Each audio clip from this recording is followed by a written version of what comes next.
All right, Steven Tsai, man, thank you so much for joining me here on the CO2 rundown half and being part of the halftime show.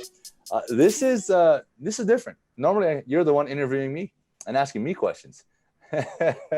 Well, yeah, you're doing a great job with your show, and I just love it. Love all the information and your opinions that you get. But Yeah. hey, so I'm in beautiful Fresno. I think it's beautiful. You've had some big games, great rivalries. What is it like? What does that mean to guys who have played against Fresno? Yeah. So, again, for all the viewers tuning in right now, Steven Tsai is on the road with the University of Hawaii football team. They're taking on Fresno State tomorrow, Saturday, and this is the first game of this COVID season, the rebirth season. Yeah, you hit it on the head there, Steve. I had a lot of great memories playing in Fresno, California against the Bulldogs, and that's a tough place to play, but because of the fans, right? But no fans in the game. So I think it's going to create a different dynamic, definitely one that's going to favor the offense, University of Hawaii offense, because they don't have to deal with the crowd noise. But a lot of memories, man, a lot of memories in that stadium. And I'm just excited. How crazy it was. They have a little walkway they call the Red Mile. The Red Mile. Right down the middle, fans yelling everywhere, and it's crazy. And I think the goal of the game, anytime you play Fresno, is to try to dance on the bulldog at the end, right? The little that they have on the field. Yeah, for sure. I mean, the ultimate goal is to win the game, right? So you can do that. And I think we're on the right track. I think, as you know, the team that sort of is more prepared mentally, I think, because the physicality it's going to take. Wouldn't you agree? Take some getting used to, based on the lack of ability to have been able to prepare as physically like you would normally. This is a different offseason, right? It's a different sort of system this year, different routine. So I think now it's been tough for Hawaii because the Hawaii didn't have spring ball because it got canceled right during the COVID under a new head coach. So the new head coach wants to get to identify people, get things going. Didn't have that. It's been limited. It's been worse for Fresno State. Fresno State has a new coach, and they haven't even been on campus. The students, they've only started practicing 3 weeks ago. So I think they've only had 20 practices or workouts together as a team entering this game for Fresno State. And Fresno State has said they haven't even turned on the water in the showers yet. So this is basically like their how every training camp there's like the green and white game. You simulate.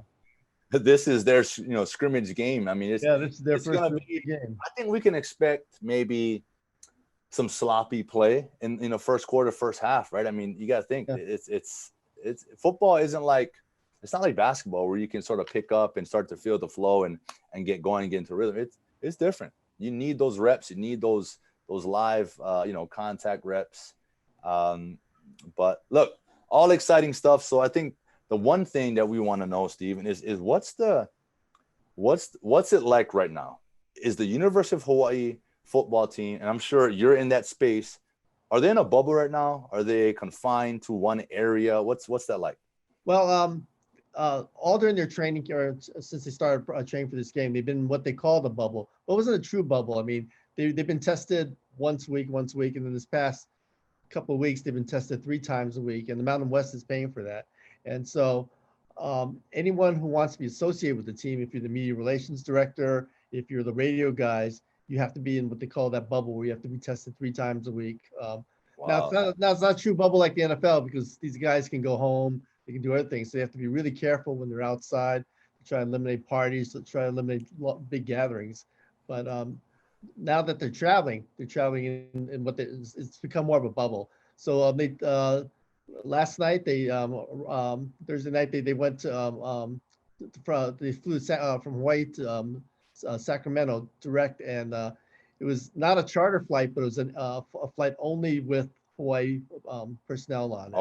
Okay. So here's the big question, Steven. Back in the old days, remember that? Yeah. Have you taken the test? Obviously, right? Yeah, I did. I took one, but I'm not in the bubble, so we're getting tested tomorrow. So they're keeping the reporters away from the teams. So we're testing at the same site, but we're testing at different times, and Okay. that's what they're trying to do now. Now they're going to a hotel.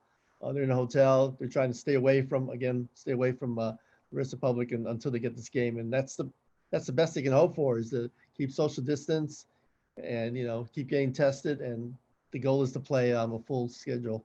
Okay. So what you're telling me is that it's on the players. They got to be Yeah. disciplined. Is that what you're saying? Yeah, it's players and the coaches. Because Wow. while you're on the road, they can quarantine you sort of in the hotel.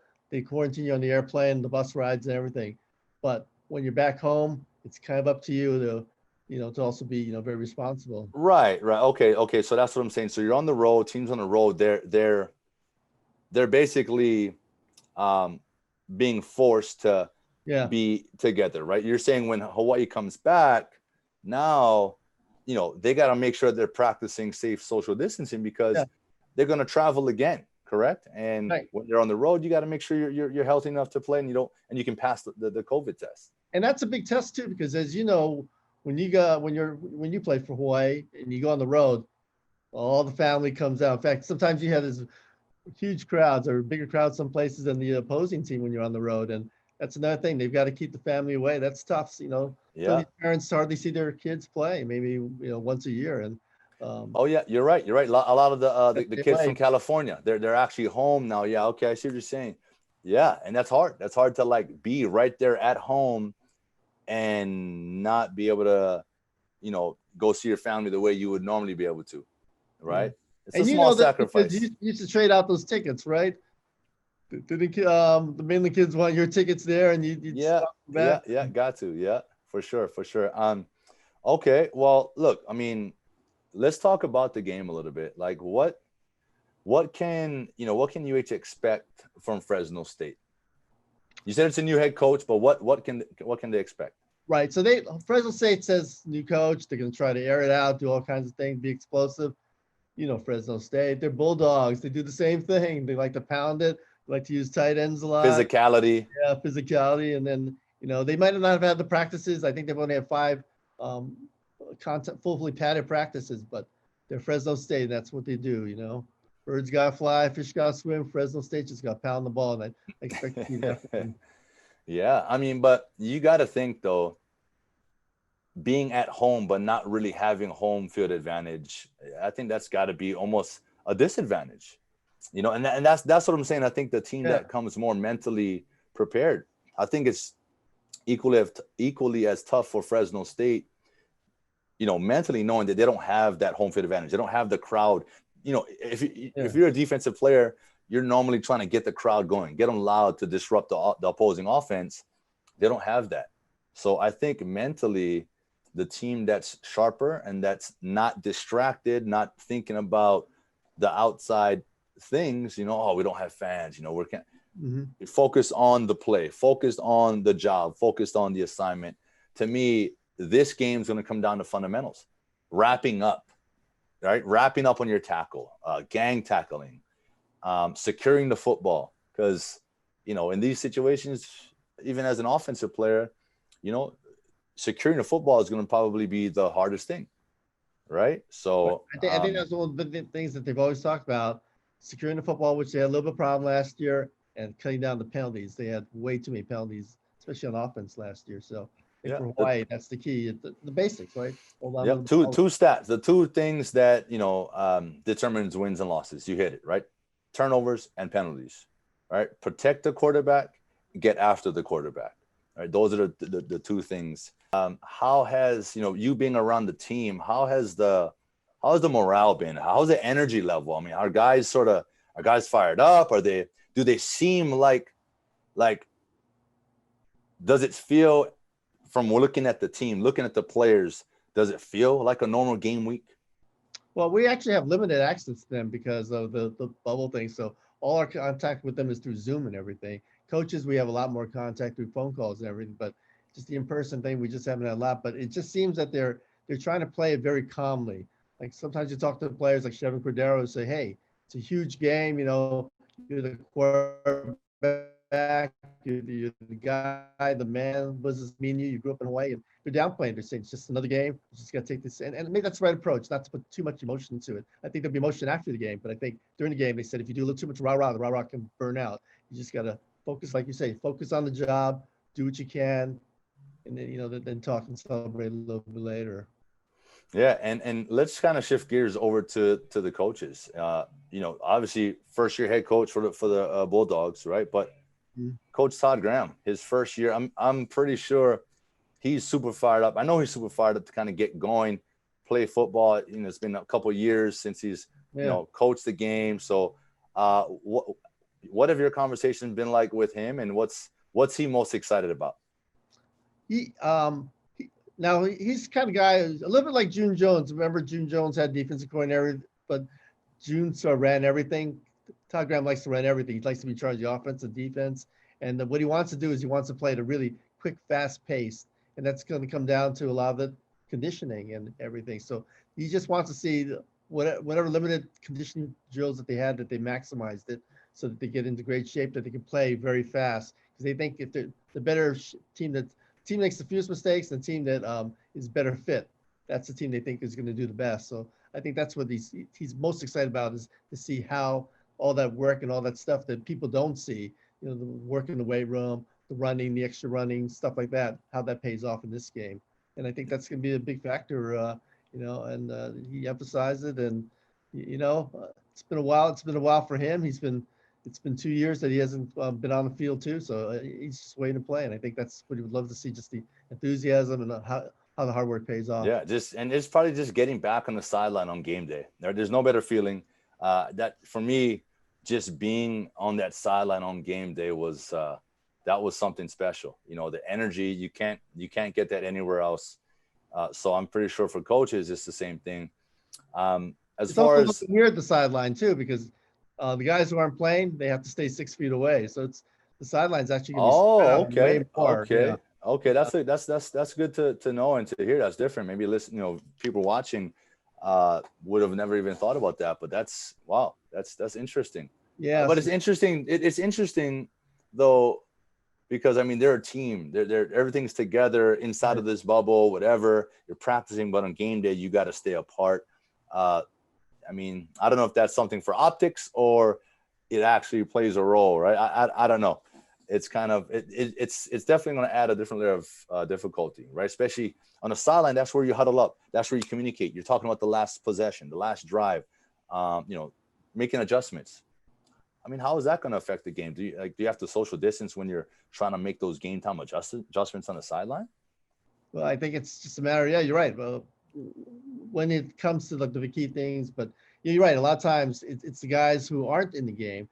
They're there rallying everybody up, and it's gonna be a little bit harder if everyone's spaced out a little bit more. Yeah. Well, that's tough. But look, again, no excuses, right? We're just focused on the play. Who are you, most excited to watch out here come tomorrow? Well, what player? I want to see Shevin Cordero. It's one thing when you're the guy who's sort of the other quarterback, the second quarterback. I think they always say the most popular guy is the backup quarterback, and it's gonna be tough for him. Finally he gets his shot. There's a lot of pressure. He's the local guy.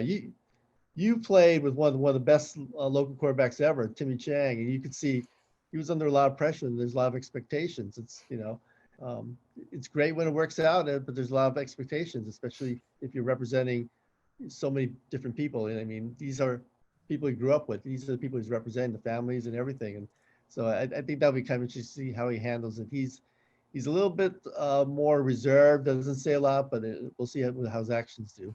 Yeah, and I think he's ready for this. He last year, to me, I think there's more pressure being a guy that comes in sparingly, in my opinion. If you're a backup, you're like, okay, I don't want to come in and mess up because I don't want to mess up my chances to come in again. So to me, I think it's more pressure that way. I think with knowing you're the guy, boosts your confidence, right? So I think he's the guy. He knows he's the guy. Everyone knows he's the guy. In my opinion, I don't think he's got pressure. I don't think he's got anything to prove because he is the guy. He's proved himself 2 years in a row already that he can play at this level. He belongs here. and that he is a starter. And so, yeah, I'm excited to see him as well. And I'm also excited to see, Lincoln Victor. I think he's a special kid, man, special talent, Well, we saw Lincoln Victor well-rounded. before. We saw Lincoln Victor. His name used to be Chad Owens before he changed his name to Lincoln Victor. Yeah, he reminds me a lot of myself, man. Just, tough, determined, extremely talented, right? Quick, fast, and in the return game, he can be a difference maker. And I think that special teams tomorrow, I think will be an X factor.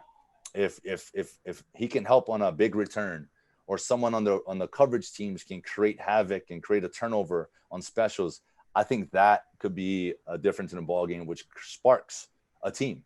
Because special teams, you're flying around, right? You're flying around. You just, it's reckless control.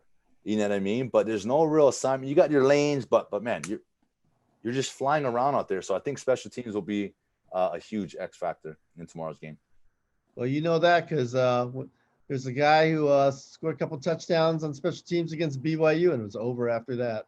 Yeah, we all know about that. Well, listen, Steve, I really appreciate you coming on, man, being part of today's CO2 Rundowns halftime show. We're all excited, and all the fans are excited that Hawaii football is back, and we're looking forward to seeing this game come tomorrow. Great. Thanks again. Thanks for having me on. All right, man. We'll talk soon.